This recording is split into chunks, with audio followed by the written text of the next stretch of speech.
and Illustrator judges, a selection of the awards the contests have received, a library containing novels and art books published by winners and judges, and a selection of photos of some of our beloved keynote speakers and guests. For nearly 4 decades, L. Ron Hubbard's Writers of the Future contest has discovered and nurtured a steady stream of new authors and artists who have changed the face of science fiction. Chosen by an impressive panel of judges, drawn from the biggest names in the genre, contest winners are given the best possible foundation for a long-standing career.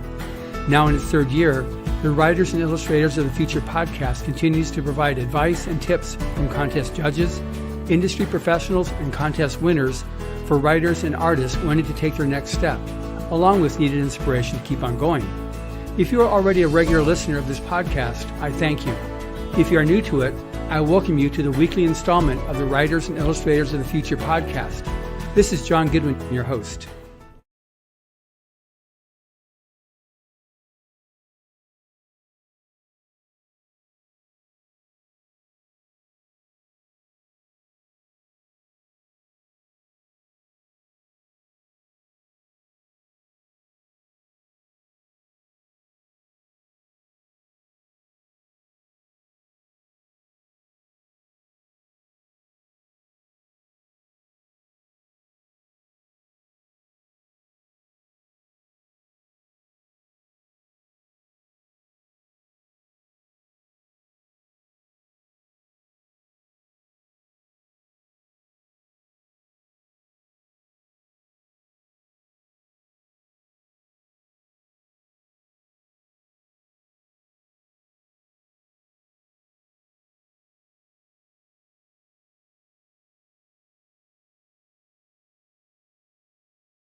I don't think I'll ever lose it, so no worries, eh? We won't hold it against you.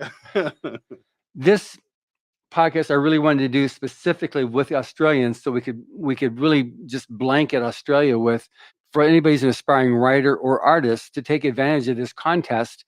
We've got 2 of our more storied judges who are from the Australia, New Zealand area. We got Sean Williams from Australia and Sean Tan from New Zealand, who are all winners back in the within the first 20 years. They were the winners and gone on to amazingly successful careers. And you probably, several of you know some of the other winners, Cat Rambo, and we've got probably a dozen or so from Australia over the years, but now 3 more here. So to start with, what's been your timeline like as an author? I'll start with you, Chris. You were as the grand prize winner last year or 2 years ago with your story, The Trade. So becoming an author, is this something you've always wanted to do, or is this something that came later on after some? I started writing when I was 15. I started writing a novel on paper by hand. I basically did everything wrong. My first novel, every single possible thing to do wrong. And then when I was 20, I tried to fix it by just adding more. So I had this like 200,000 word short action thriller, which didn't go anywhere. But yeah, I kind of had this epiphany that, maybe, writing is a lot of work and doesn't really get you anywhere. And I thought, okay, maybe I'll just put this down for a bit.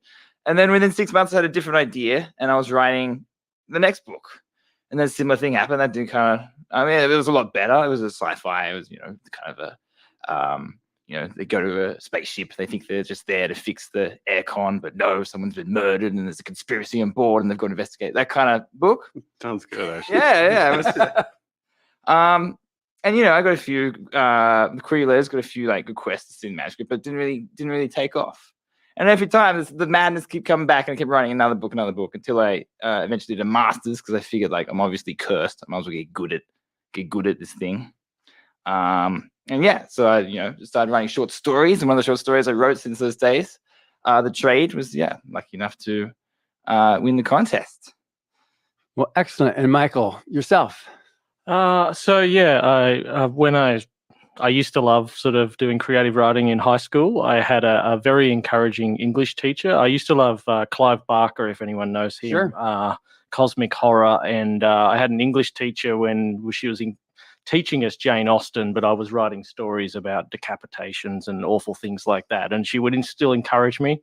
So I very much enjoyed that. But it was a bit odd. It was that era. I got to that stage, and then it was like, well, now you got to get a real job, and I put that aside, and instead I went into studying finance and economics, which was so far removed from that it wasn't funny. And to be honest, I think one of the biggest bits of advice that I sort of missed out on was where do you put these short stories? Where do you sell them? I didn't know, so that's why I put that aside. I didn't do a lot with it. I mean, it didn't stop my mind from wandering, but I didn't do a lot until I was in my mid-30s, and my sister bought me basically a writing course, and the person who ran the writing course in Canberra, Australia, where I'm from, which is the little-known capital people don't understand, but it was Ian McHugh, who was a grand prize winner of the Writers of the Future in 2008, I believe. Yeah. So that's not only where I found out you can actually send short stories somewhere, but I found out about this competition, and he was amazing, read an amazing course. And I kind of got inspired after that, and I went back out and I said, you know what, I'm going to write a short story. And I sent it off to an Australian magazine who was nice enough to actually say, you got past a first reader, and that just gave me that encouragement. And so I went from there. And so I'd say from the last 6-7 years, I've been writing a lot again. This competition in particular was my dream. I used to joke with my wife that I wanted to come over here and do this, and she'd laugh at me because she thinks my stories are very strange and not particularly to her taste. But that was the main thing that got me to where I was at the moment, and winning this has been a bit of a dream. That's great.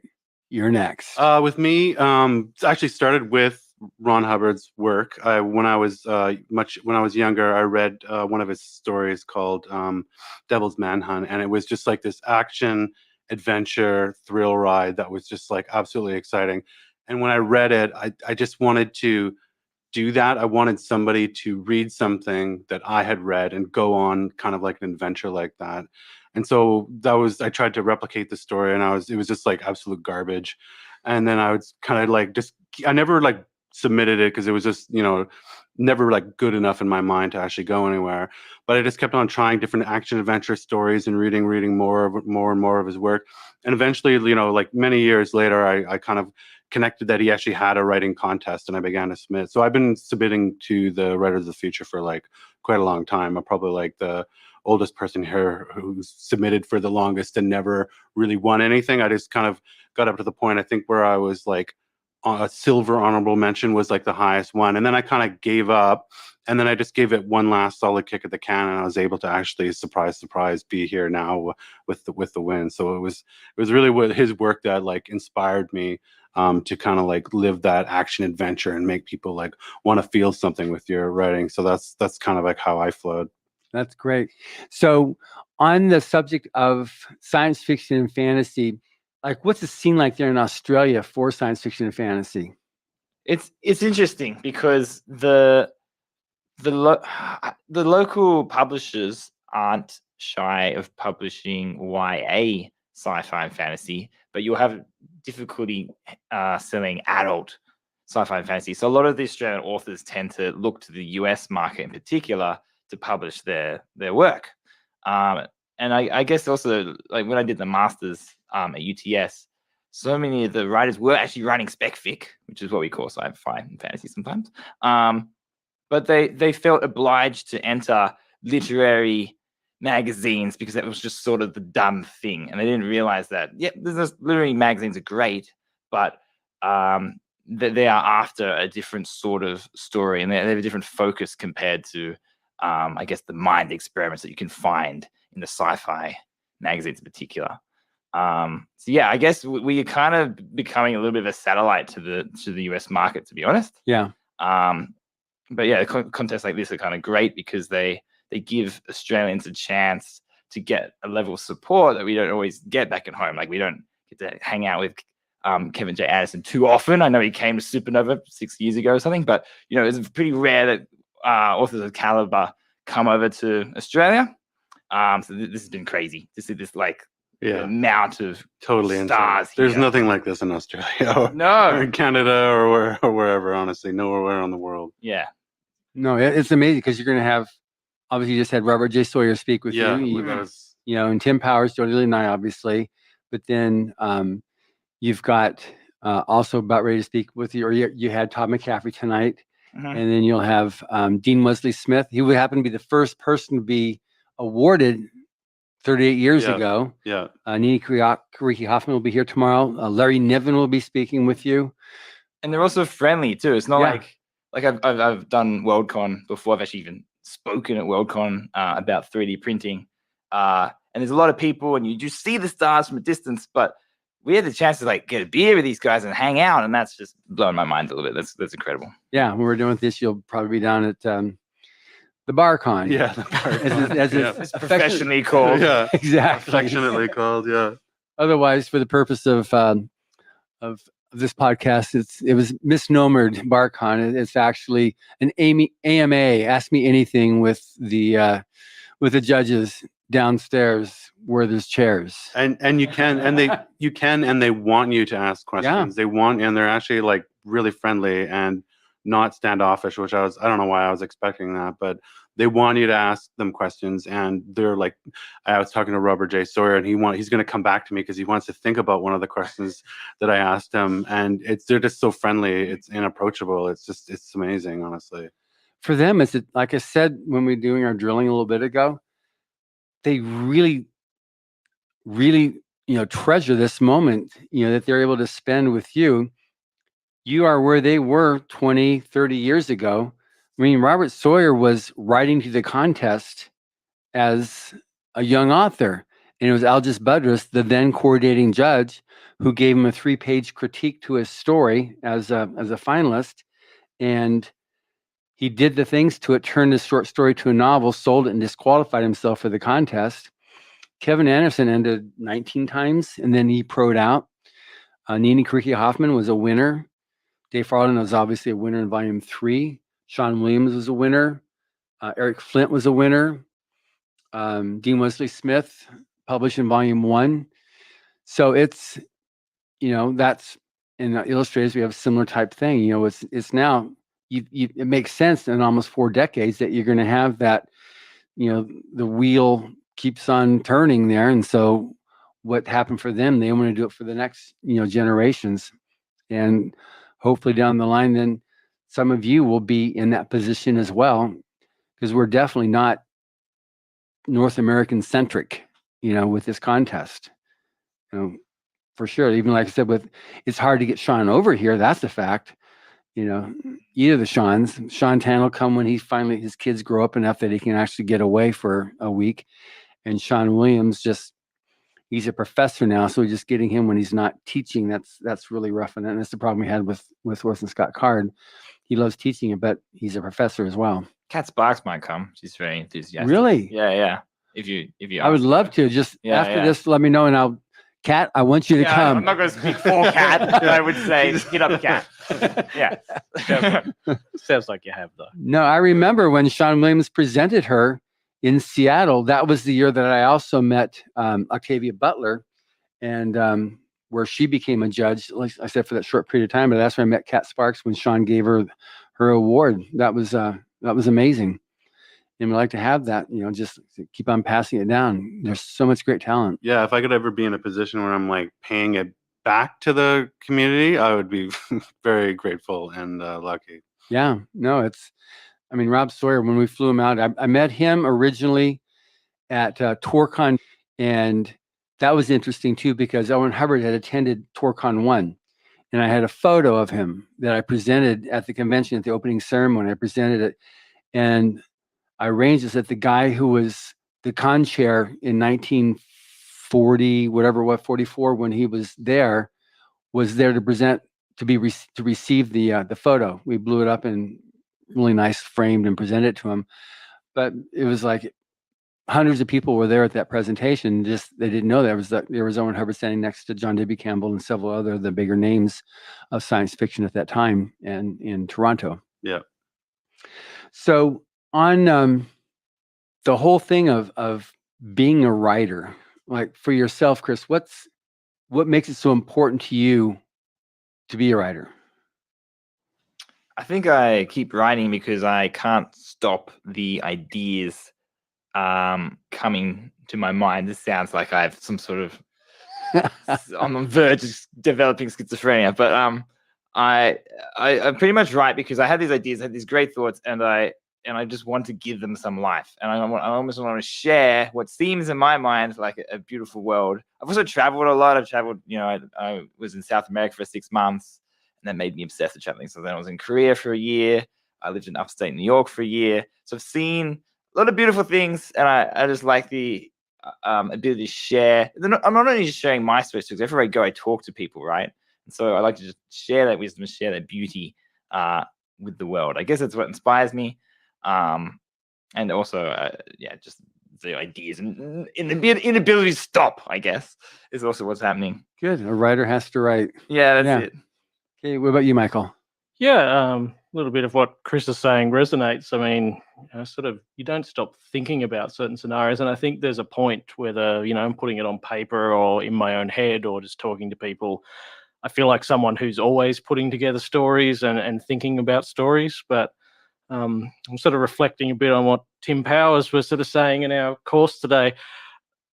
Why do you then put that into written form and send it out to a magazine? I think there is an element where, you want to show off a little bit. You want to sort of get your ideas out there, have people talk to you about it. So it is a buzz, even when I go out to first readers and, you get reactions back. I've said to many people over this week, I have a great bunch of first readers, one who will stare me in the face and say, I absolutely hated that. And it guts me every time. That's but your like wife, right? No, my wife won't read my stuff. So she's wonderfully supportive with hating everything I do, but it's fine.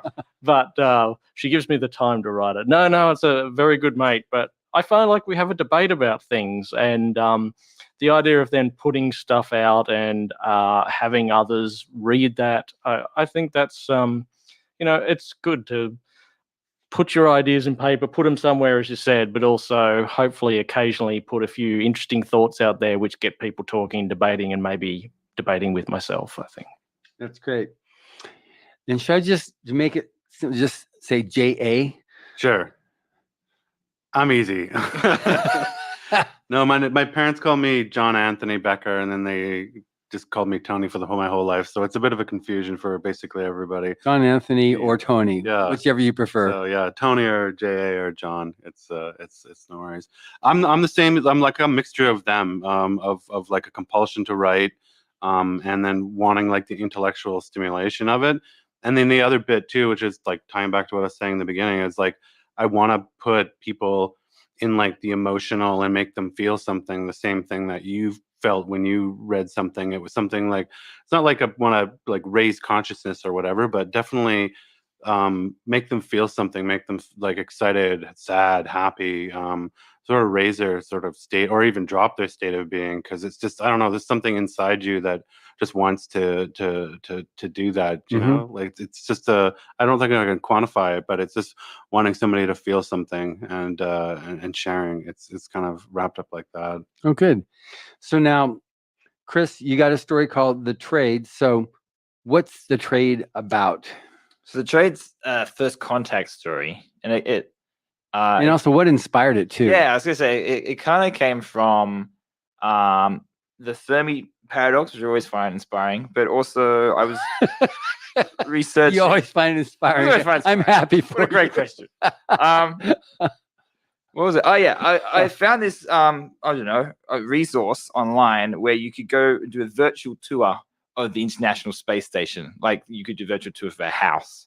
And I was just looking at all the gross, beautiful detail. The astronauts explain how the hatches work, and we've got these blue handlebars and how we get around. And it occurred to me that if anyone is going to make contact, the most convenient people to have a face-to-face conversation with are the few people already in orbit on that space station. So I was like, oh yeah, so this huge ship doesn't want to land. It can just pop over there and have a chat with someone. And that just started the kind of balls rolling. In the end, the I think a star of the show is this sort of this alien who comes, and he's got all the technology in the world, but he comes across a bit like a secondhand car salesman. Yeah. Because he's like throwing all these solutions to climate change, all this stuff out there, but it's all for a price. And he's kind of like really charming, jokey personality. It's a lot of fun. It's actually one of the most upbeat stories I write. And I'm trying to like write more upbeat stuff lately because I'm noticing it tends to do better. And I think it like brings out a side of me, which is a bit nicer. Otherwise I could just get really dark sometimes. Yeah. Okay. Yeah. Thank you. No worries. We'll keep you upbeat. Yeah. Keep me happy. Everything's better that way. Okay, good. Nah, it's a bit weird. So, Michael, Foundations. Yours was a really interesting, creepy story, which was, all these stories are fascinating. Like I said, we got yours, and then yours. Anyway, go ahead on that because I've never read a story like that before. Yeah, so less upbeat than Chris's, but Depends on your point of view, really. yeah. No, thanks, John. Mine, I think, look, the core of it is about family. I've probably taken it to a little bit of an extreme, and it's a family responsibilities that go back generations, but the generations live on by being walled into the house itself. And I think ultimately it's about the pressure on a young teenage girl, which probably is not myself, but I was a young teenage boy once, and it's that point in life where you feel those the breaking, I suppose, of family bonds and family expectations, and whether you're striving out for yourself or not. And that's really what the story was about. So instead of the House of Usher, it's the House of Becker. Well, that's me, John. but yeah. So yeah, and I think like that's what it's about. I think starting with that story, I'm someone pretty visual. I always imagine odd things, and the thing that got me going on that story was an image of all things, a grandmother walled up into the basement of a house, but not necessarily in a horrific way. Was there something really that sparked that from like a real life story that you read? No, not good. Not particularly. Good. I'm happy. No, it was just an idea, and I think in the end, like, it sounds awful, but the idea I went with it is Grandma D in the story, who is walled up. She's actually quite a positive, responsible influence in that house, even though it sounds like she's in a horrific situation in some ways. But the story was very much about the daughter and the father, and I think that sometimes is a reflection of a lot of my stories deal with family, and I think sometimes it's me reflecting on my own parents, and sometimes with two young kids, maybe a little bit of creeping in the worry of what am I doing to ruin them, So I think that's what the story was about. I get it. No, it was obviously all these stories are obviously amazing stories because they're winners. They're published from Rise of the Future. We don't do anything other than the top best of the best, which you guys all three are. So, Mr. JA, Tony, John, fellow Canadian, Australian, for the Federation. I do not have a good story like they do. All right, I'll be honest. My drive was desperation. Like the Writers of the Future has 4 quarters, and they all end on the last quarter was on December 3rd. The first quarter is on December 31st, Yeah. but it's like the end of the year. And as every writer out there, they're like, I've got to do something by the end of the year. And I had a story mapped out and a story planned, and it just fell apart like 2 weeks before the contest was done. And I was like, I might as well submit this one. And then I thought, you know what? I'm going to challenge myself. This is, I'll just see if I'm already going to lose. I've got nothing to lose because I've already lost.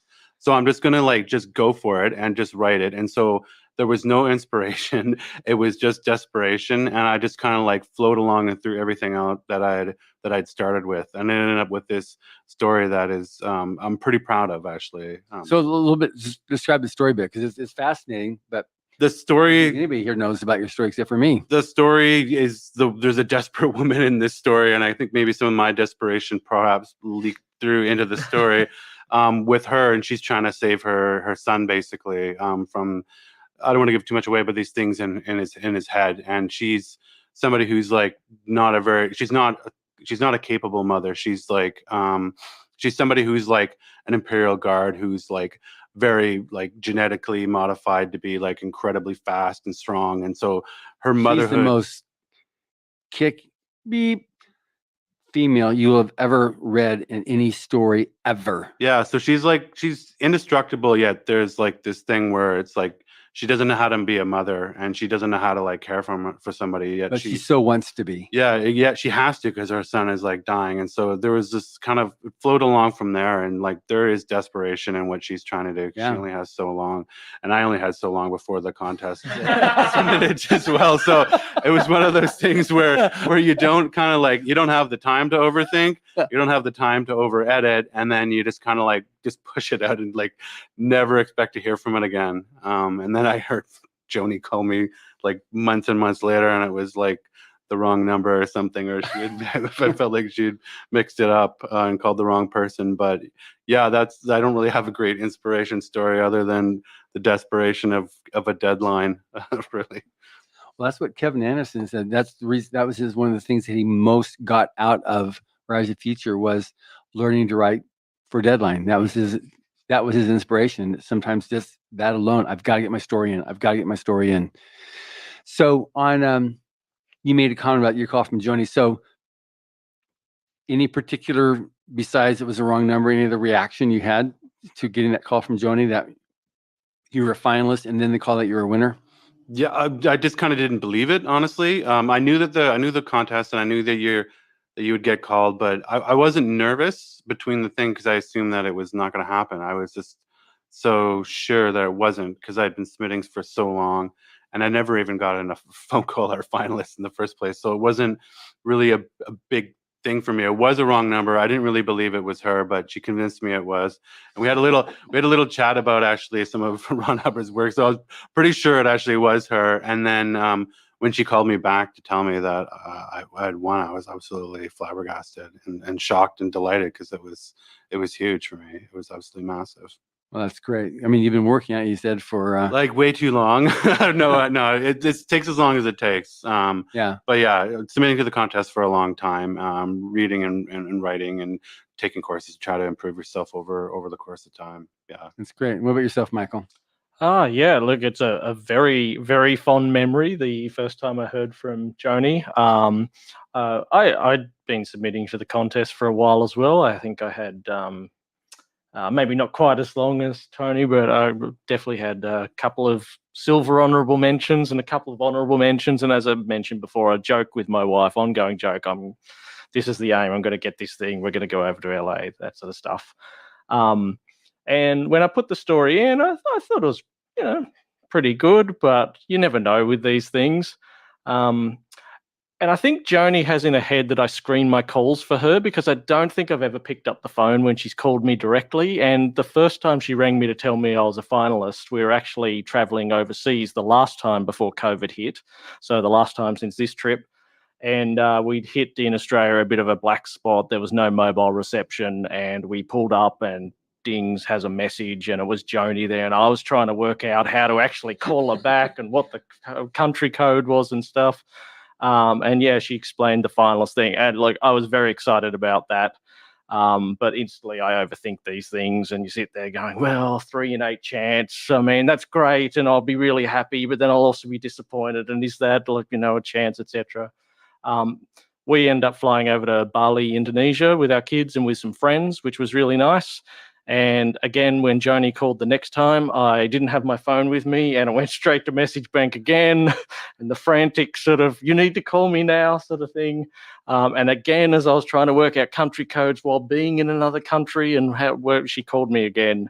And I always remember it was very excited that my friends and family, who by now knew this was a possibility, all left me by myself to take the phone call. And she told me I got the second, and I went back, and they were all lined up. There was about 7 of us and kids over there just waiting to hear. And when I told them, there was a lot of men embracing men and being very happy and deciding to go out to drinks and stuff. So yeah, it was a great memory that I'm very, very fond of. That's great. And you, Mr. Chris? Yeah, so she calls me and says, at first I'm like, Jody? No, Joni. Jody? No, Joni. But yeah, once we cleared that up and figure out who it was, she says, "Congratulations, you're a finalist. You might be one of the winners who gets to go to LA and do all these things." And I mean, might. Why are you doing this to me? I can't sleep at the best of times. Now I'm just gonna be like completely distraught until you tell me I'm going or not. Why? So fortunately she called me the next day, so I didn't have too long in stasis. But yeah, and then she tells me that, I won first place, and I was just completely incredulous. And I was watching, actually when she called me, I was watching the recording of the ceremony, because I hadn't actually done that yet, and I was watching the ceremony thinking like, wow, like how cool would it be to win? And then she calls me, and I just was over the moon, because I've been writing for so long and I never got that much attention, that much recognition from anything I'd done before. So I would say, the biggest, prize is just a huge wave of encouragement.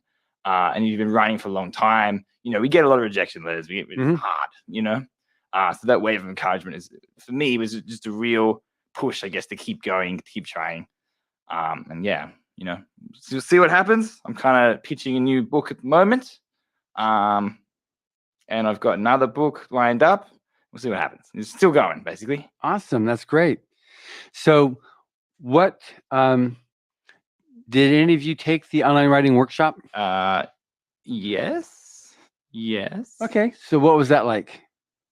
It's pretty good.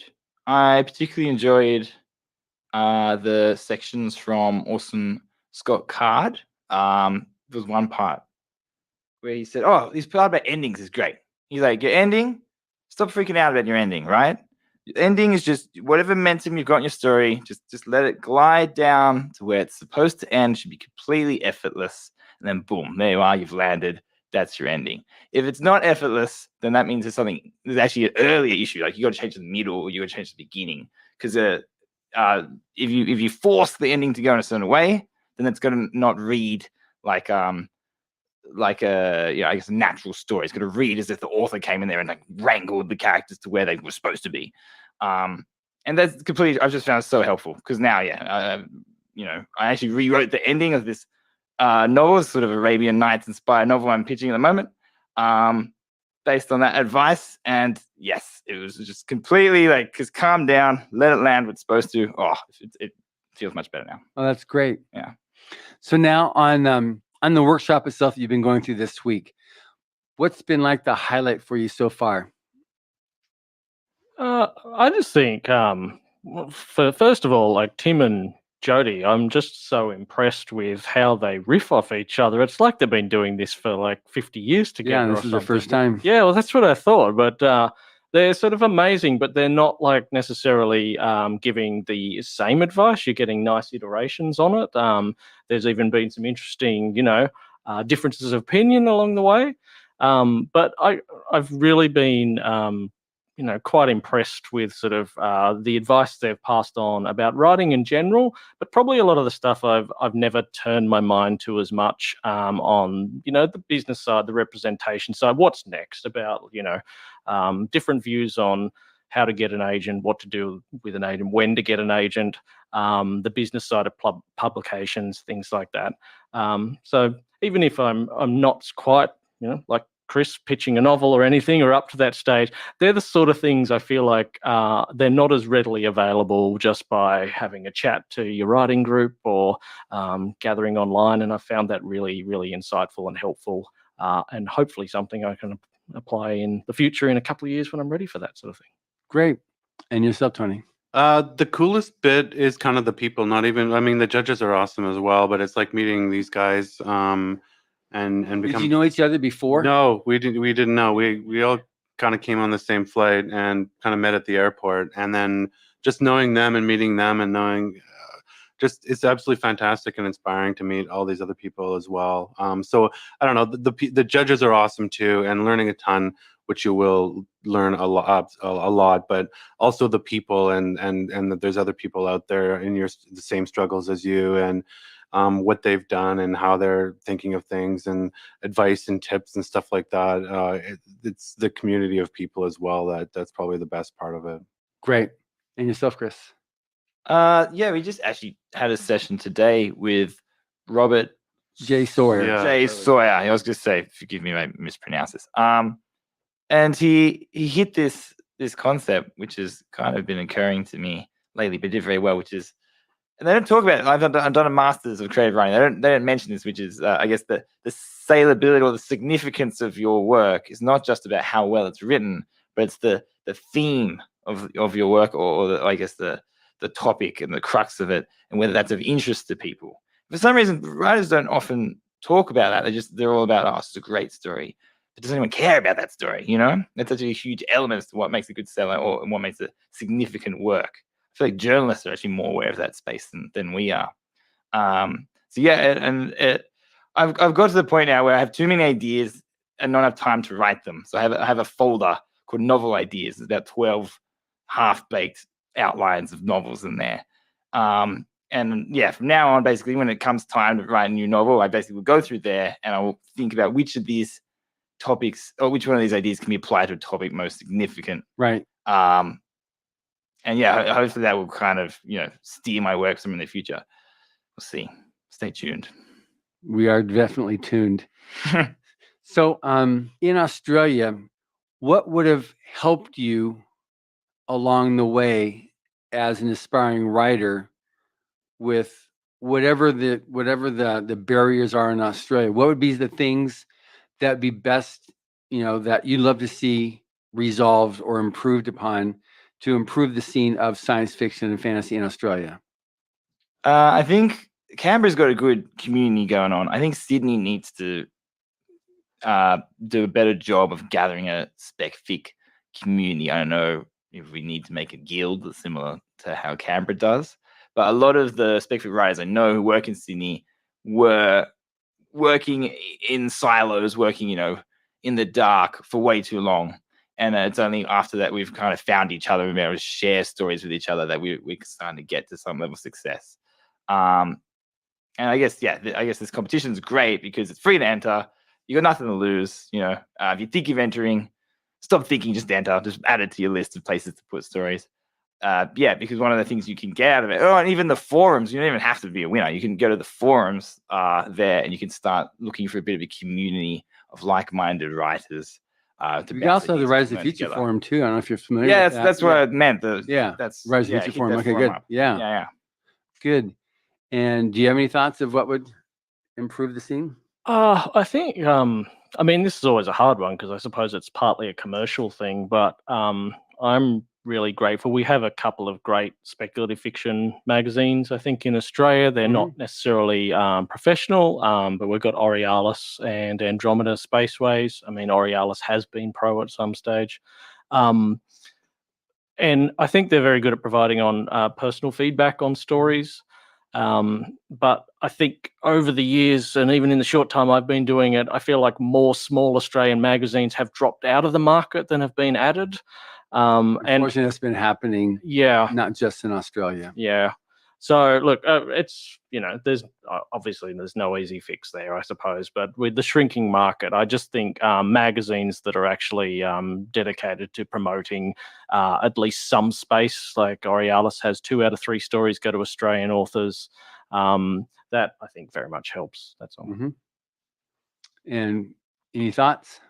I think just echoing on what Chris said is just forums and kind of joining up. I think the other thing too for me was like it's I don't know, some people think that the Writers of the Future is like it's like fixed or it's not like a real thing, but like going on the forums and you can actually chat. Like I was chatting with Martin Shoemaker on the forums like probably 8 years ago or something, and he was responding, and I don't know, it was just kind of like the disconnection on whether or not he wasn't like, didn't seem like it was a real person, but like those are real people out there, and the people on those forums are actually like there to, even like Wolf Moon, who's like, I think he's the forum administrator right now, he's giving advice and chatting, and they're even doing like offering to do critiques and things like that. So if there isn't like a community out there to support you, that actually is a community there to support you basically. Mm-hmm. And they're all really nice, and you can read back on the forum posts going back years and years, so there's like a rich sort of history there of things. So that's the best thing that I could, is just knowing about it and being a follower and a reader and a communicator on it would probably help. That's great. Now, what do you think about the idea of, there's been, like I said, at least a dozen past winners, possibly even closer to 20 over the years. If I were to put together a list of all these winners for you guys to like start rounding them up and start knitting together a writing group that, because you've all been helped and we're willing to help others, and then you can help yourself along the way too, just with that reassurance. Because Kevin Anderson still boasts that he's the most rejected author out there, but he's also in America probably the highest paid science fiction author. He was, 20 years ago, he was saying I had over 750 rejections. He had a big bowl he would keep. I'm catching up real quick. I'm about 300 at the moment. He's in his rear view. Yeah. Novels. He's in your rear view. Yeah. But if we were to go through and just go through all the past winners, and just, because I'm sure Sean would want to chip in on that and help out, and both Seans actually, to help on that and just make it more available, because we've gotten way more international now with the contests, because the podcast now reaches 120 countries. And with that many people entering, like we've got winners from 10 countries in this volume represented now. So that's crazy, that we got that much diversity. So I'd like to propose that. And if so, then you guys we could work together to put that, because I think it'd be great to getting a group there dedicated to someone that really wants to go. And I know Kat Sparks has had a strong desire to help, and it might need also just others to work there, so it's not just all on one's shoulders. Yeah, definitely. Hit us up. Oh, good. I think so. I'd love to help. Yeah. Yeah. So now on, you said you got a couple novels, Chris, but so are you going to continue doing short fiction, or are you going to do just keep it on the novels now, or what's your? I think I am probably stronger in novels. Like so one of the things we do in this week is a 24-hour story. And I was looking at the story, and it kind of occurred to me that I tried to write a novel in around 3,000 words. It wasn't really a scene. It was kind of like 21 years of this guy's life told rapidly. Anyway, so it was not that bad, but I just think my inclination is more expansive than I can tend to do in a short story. But that said, meeting so many short story writers here, and from what we've learned, I think and particularly knowing that we can just rapidly shoot out a short story. And I used to be such a perfectionist with short stories. I used to do 14 edits for the short story. Just like, maybe I'll just do one for fun, do a couple edits, let it go.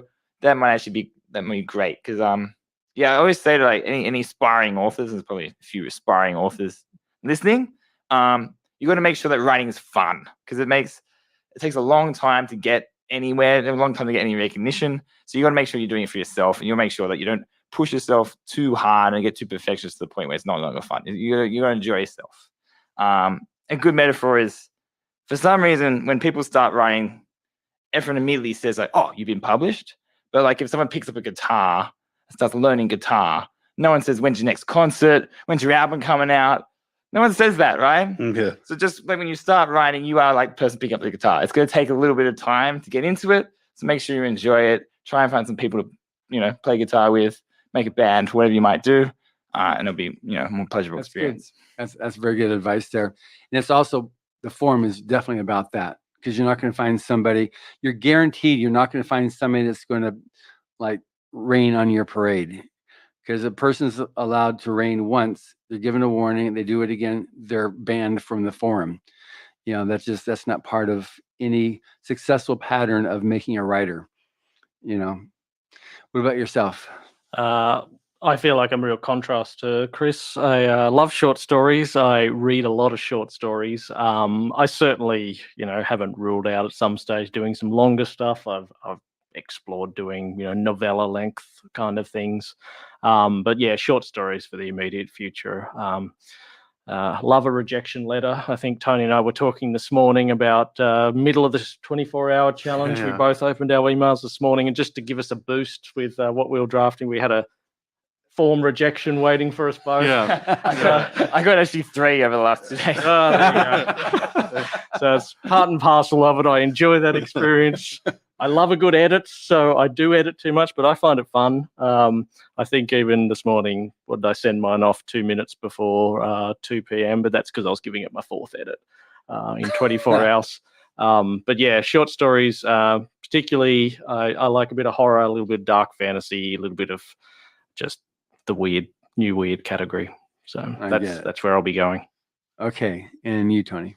I'm just going to keep on writing short stories for sure. I love them. And there's like a great kind of turnaround on them too. Like novels there's some scary stories about novels. Like you write it in like a year and then you don't hear back from them in like 2 years. I like a shorter turnaround and keep on improving myself. So short stories for now, and then maybe someday a novel, but it's going to be a short novel, honestly, maybe a novella.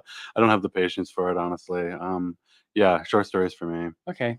So now, do any of you have like the inclination to switch from earning your living on a day job to earning your living as a professional writer? I mean, that's always been the dream, right? But to make that reality is a long journey. I am tempted to take a bit of a break, maybe 6 months if I can get it approved and etc. To do a lot of writing, a bit of traveling, and see where that goes. So that's tempting. But to fully become a professional writer overnight is risky. They kind of say, make sure you've already got enough sales going on so that you will be safe before you make that switch. Yeah, well, there's that $20 to $50K conference, which that's based on it, because I interviewed Michael Anderle. He was on the podcast a few weeks back. He's the one that created that workshop, and that formula he worked out to be able to get up to making $50,000 a year with 20 books. And he goes over that whole thing. When you listen to Kevin Anderson, Rebecca Mesta, they have a whole thing on the business of writing and when do you quit the day job. For them, they wait till they had a year's worth of entire expenses in the bank before they quit their day job. And they had already been writing, but they waited a whole year so that that could carry them until they were able to kick it going. There's something to be said for making I guess a day job that involves an element of writing. Not that necessarily will be as fun as your fiction, but I found once I started working communications, corporate communications, writing things for copy for websites, my prose got tighter because I was practicing those writing muscles as a day job. So when I finally got a few hours to write something, it just came. We didn't have to worry so much about simple, efficient sentences. That's why you see so many journalists become authors eventually, just because they've already got the skills. They don't have to do another 10 years. They only have to learn the fiction skills, which is probably already a few years, but still, they've got the prose down pat. Right. Yeah. And what about yourself, Michael? Yeah, look, again, it's always a nice dream, but I think I've very much accepted the reality that some sort of other income will be, something ongoing, even if things do take off a little bit more. Saying that, I work part-time. I have a day where I'm looking after kids in part, but it's also my day for writing. And so I suppose in some ways I have given up a little bit of income to dedicate some time to writing, and I've never regretted that. I like the idea of taking some time off, but I think I'd have to have, saying I'm not up to the novel stage. I think that'd be the sort of thing if I had a good idea where I just wanted to sit down and nut it out. That might be a nice time to take some time off, but definitely continue working for the moment, I think, to support it. There's that story of Gabriel Garcia Marquez was in the car with his family about to go off for holidays, and he told them, "No, I've got an idea. We're not going." He grounded his family so that he could write a novel which became 100 Years of Solitude, which didn't took off like crazy and became started magical realism, or one of the significant works of magical realism. So yeah, sometimes not saying cancel your family's holiday in order to write, but sometimes taking a bit of time off, even if it's a few weeks to pump it out, can be good. Yeah. And what about yourself? It would be amazing to kind of write full time, but you know what I mean? I might be I like my job, actually, my full-time job that I have. So What do you do? I'm a product manager for a software company. So we do like some AI technology and stuff. So it's actually a lot of fun and working with lots of creative, kind of like really smart people and stuff like that. So I actually really like it. So if I could do less of it, but keep writing, but still keep it, yeah, and then of course, your dream is to be a full-time writer, but I would love to. My future is to keep both and be able to achieve kind of both of those realms. I have a new dream actually of writing for games. How good would that be? Yeah, because that's basically there's a seminar tomorrow. I know. I'm gonna hit that guy up. I'm like, dude, yeah, I can get a visa. Come on. Yeah. Anyway, see how it goes. Yeah.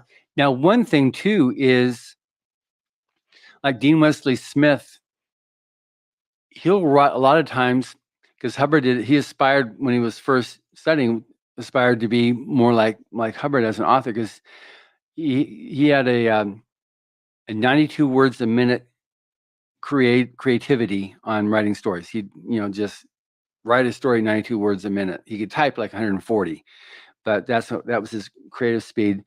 And like he says in one of the books that I gave you, he would write up to about 100,000 words a month, 3 hours a day, 3 days a week. And that was his. And those are like on gigantic typewriters too. We have like these smooth little computers where buttons are so easy to press. I can't even imagine. Yeah, A. Van Vogt told a story once about watching him write. And he put the paper in, he looked toward the wall, and just obviously he was envisioning the story, and he typed the story out. And when I was doing the proofreading for these stories from the Golden Age books, that we're going to get you the copy of that, the one that you wanted. Yeah. And but we were doing proofreading. All of a sudden, you'd see it would stop, and then you'd see it would start again. And because that was back in the day, you didn't have the ability to go back on word processing and delete and just move forward there. He'd stop and he'd go back a page, and he'd type through a change. If he dead end or something like that, he'd go back to a page earlier. He'd start typing again, and then he'd take it in whatever direction he wanted to go in. And that's, I didn't know that until I was proofreading that from the original manuscripts to see what it was on there.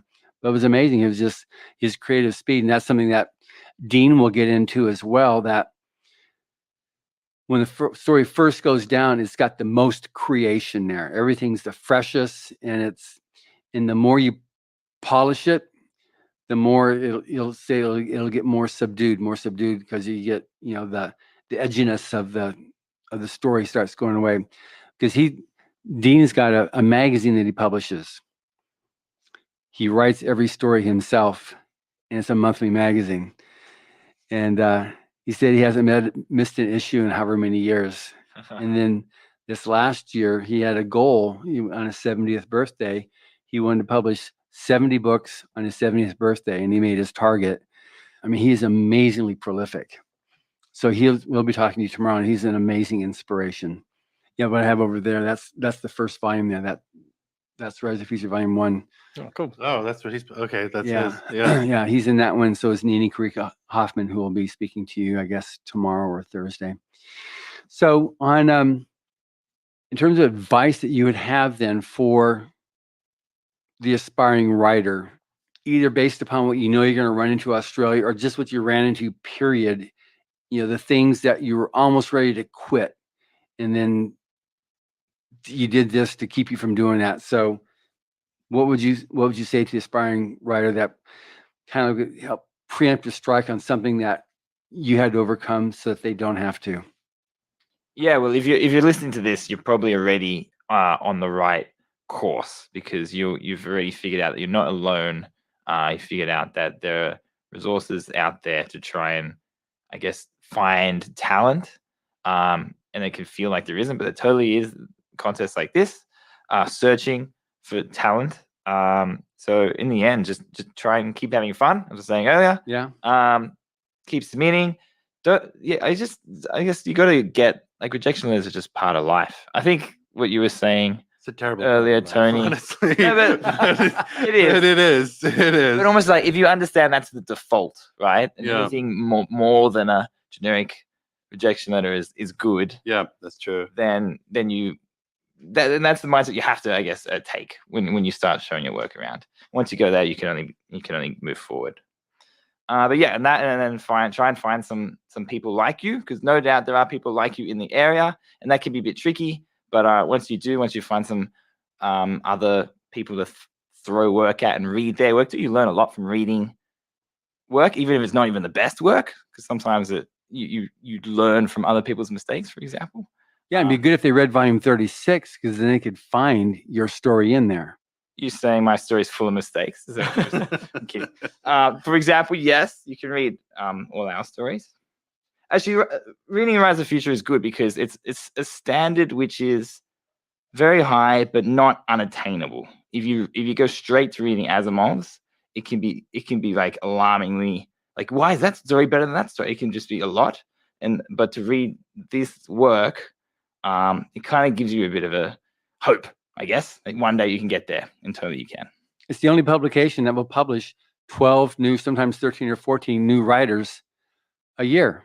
You know, none of these Asimovs, they do, I think I was told they do one new name a year. Yeah, only a couple. They're just trying to look for the best stories, and so you're competing with the people who've been in the field for 40 years, 50 years. You're competing with our judges down there today. Yeah, they're the ones that are going to be finding an Asimovs. And but I think it was, one of the judges told me that Asimovs will, I think he said one a year, maybe it's a couple, but it's nominal at best. Yeah. Yeah. So what about yourself, Senor? Yeah. So I think I said earlier, one of my problems early on was just, not knowing you could send out to these magazines. So I do think, like, if you've got a bit of a love of writing, genuinely, sure, everyone does it for themselves, but ultimately you want to entertain others. You want to get your thoughts out there. So submitting them, there's a whole range of magazines. So getting online to Submission Grinder or paying for Duotrope, seeing where to send them. I think competitions like Writers of the Future is fantastic. It's free. They'll accept anyone to put into it. Doesn't cost you anything to go into that. But there's also a range of sort of magazines out there, and you want to get as read as possible. So yeah, you aim for your Asimovs, but there are a lot of smaller, hardworking people all around various countries around the world doing small magazines that are still getting your stories out for a readership. And I don't think that's the worst thing to be just starting off with. Even knowing someone's willing to pay you $5 to send it out to their 100 readers is still a good feeling. Chris touched on it, but rejection letters, yeah, don't get to and give up. I think you said before, John, even the great authors have got a whole collection of them. I've read Stephen King's On Writing probably too many times, and he talked about a nail he used to have that spurred him on, which was just thick with old rejection letters. And he, one of my heroes, one of the greats. And so to hear that, I think encourages you. So yeah, don't get turned off by rejection letters, and then keep honing your craft and keep talking to people, keep taking those lessons. I think the online course is an amazing offering from the Writers of the Future.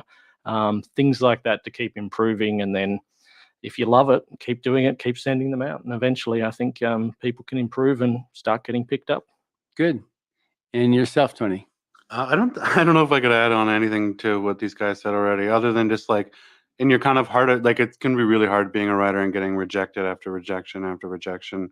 So like, I don't know, in your heart of despair, know that, others like us who've been there have been able to get here, and through submitting and through reading at Writers of the Future, you can actually get to the point where you can get your work published, get your name out there, and just know that others can. If we can do it, it sounds bad, but if we can do it, you can do it as yourself, and it's totally possible.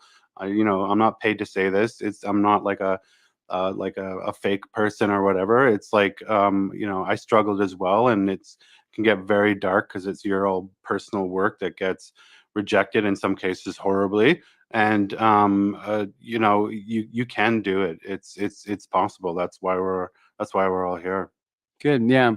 And one thing that seems between all three of you as a common denominator is persistence, not giving up. And that's that,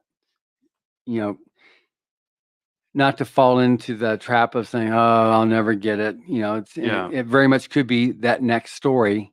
You never know unless you actually submit the next story and you keep on doing it.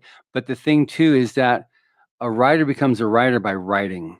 And if you think you're going to write a story and expect it's all of a sudden to be recognized as a writer is, I wouldn't necessarily call it foolish, but it's not going to do you any good to have that expectation. Yeah. I mean, there's a lot of, there's been many of the writers that say, be willing to throw away your first million words, to build your voice. Yeah, it's interesting. I did a lot of, I guess, people I studied with, my peers that did the masters. I feel like the masters made everyone into perfectionists. And so they've spent ages on one novel, or they spend like 6 months on one story, but that story might just not have the right topic, or it might be, structurally irredeemable. You can write more and more and more, and you'll learn by producing more work rather than trying to refine just the one thing. Yeah. It's interesting you mentioned that when Owen Hubbard went to, I think it was Harvard, and he was a guest speaker because he was a very famous pulp fiction writer. And so he went to the creative writing class, and he saw they'd gone through and they'd circled his writing and talked, okay, this is exposition, and this is all these different, terms for what is doing. I don't know. That's not what he was thinking of at all, that he was telling a story. And so he told them, because they'd been working on their story for the semester. And he said, it's like, you need to be writing like 100,000 words. And he said they went apoplectic, he was not invited back, because they had that was their story, their creative writing story. And no, you've got to write. A writer has to write and write and write. And so, he wrote millions and millions and millions of words, but because he did that, he was able to sit down and write a first draft story to submit with that they would just publish. He wrote Battlefield Earth, 425,000 words in 8 months. He went on the next year and wrote Mission Earth, 1.2 million words. All 10 books became New York Times bestsellers, also in 8 months, on 2 manual typewriters. So yeah. I don't know how you can do that, honestly, but he used one typewriter until it broke, and he sent it to a repair shop and do the other typewriter. And he rotates the 2 typewriters. I'm still not at the point where I can write everything through and then bang, that's it. I got to revise, edit, revise. So it's pretty astounding that I can just crack it out in one go, and it's perfect. But anyway, we're a couple minutes over the hour slot. I knew we would just be going. This would go lickety split here on this. But anyway, it's been great talking to you guys. I'm really hoping that people in Australia listen to this, rest of the world too. But I really wanted to get a message to Australia because it's such a big country and so spread out that it's easy to miss the fact that there are other like-minded people there who would love to team up with you and share, their love of science fiction and fantasy and being able to create it. And you're not alone out there in anywhere in the world, but in Australia as well. So there you have it. Thank you. Thanks, guys. And just if anyone has any questions, anyone wants to reach out, I'm always happy to help anyone. I used to be an aspiring author too, and I'd like to think that people help me along the way. So you can find my details at cwinspear.com.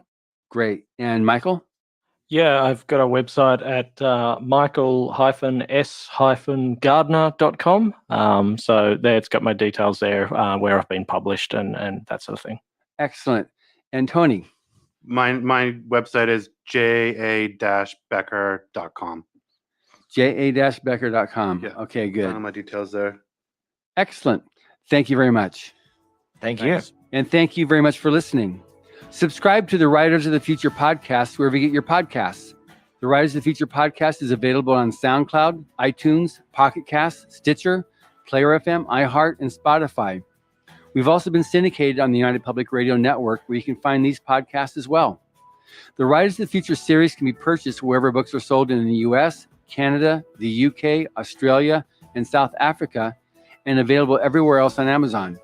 Writers and Illustrators of the Future are contests created by L. Ron Hubbard to provide a means for the aspiring writer and artist to be seen and acknowledged. It is free to enter and open to new and amateur short story writers and artists of science fiction or fantasy. Again, thank you very much, Chris, Michael, and Tony. Thank you. Thanks, Joe. Thanks, guys.